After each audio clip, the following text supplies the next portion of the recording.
Key signatures can seem confusing at first, but they follow a clear pattern that makes them easy to understand. Imagine trying to read a piece of music where every sharp or flat had to be written separately throughout the entire piece. It would be a mess. That's where key signatures come in. They tell us which notes are always sharp or flat right at the beginning, so we don't have to mark them over and over again. Without key signatures, reading music would be like typing without autocorrect, chaos.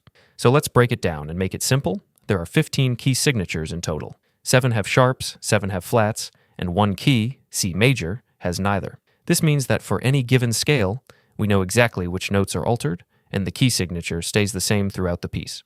Instead of memorizing them all individually, you just need to recognize the pattern. Let's start with sharp keys. Sharps always appear in the same order: F sharp, C sharp, G sharp, D sharp, A sharp, E sharp, B sharp. If you look at any key signature with sharps, the last sharp written is crucial. The name of the key is always one semitone above the last sharp. Take G major, for example. It has one sharp, F sharp. If we go one semitone above F sharp, we get G, so the key is G major. Another example, D major has two sharps, F sharp and C sharp. The last sharp is C sharp, and one semitone up from C sharp is D, so the key is D major. This rule works for all sharp keys, so once you spot the last sharp, you instantly know the key. Flat keys follow the opposite pattern. Flats always appear in this order: B flat, E flat, A flat, D flat, G flat, C flat, F flat. But the trick here is even easier. The name of a flat key is simply the second to last flat in the key signature. Take B flat major, for example. It has two flats, B flat and E flat.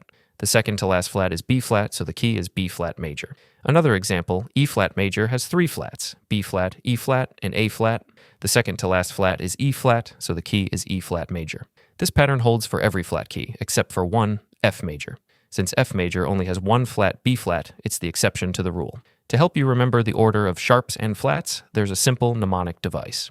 For sharps, remember the phrase, Father Charles goes down and ends battle. The first letter of each word represents a sharp in the correct order. For flats, just reverse it.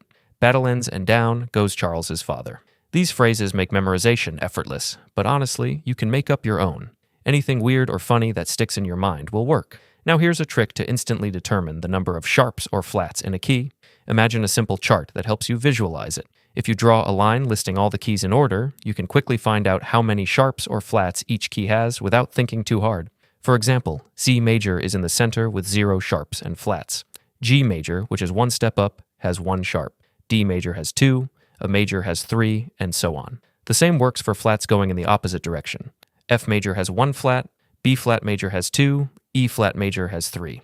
Once you see the pattern laid out, it becomes second nature. If this all seems overwhelming, don't worry. You don't need to memorize everything at once.